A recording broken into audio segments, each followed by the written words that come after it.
కాచే ముత్తైదా Ramamma తూకాలమ్మ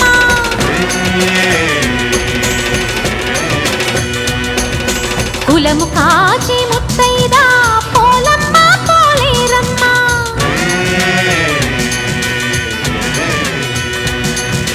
అభయమిచ్చే ముత్తైదా Muthyamma Mutyalamma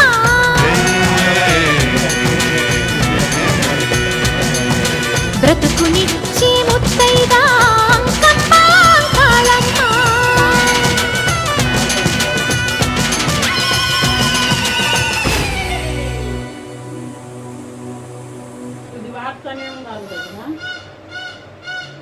life long హెల్తీగా ఉండాలంటే లైఫ్ లాంగ్ చూసుకోవచ్చు, లేకపోతే మనకున్న ప్రాబ్లమ్స్ సాల్వ్ చేసుకొని స్టైల్ అయిపోవాలి.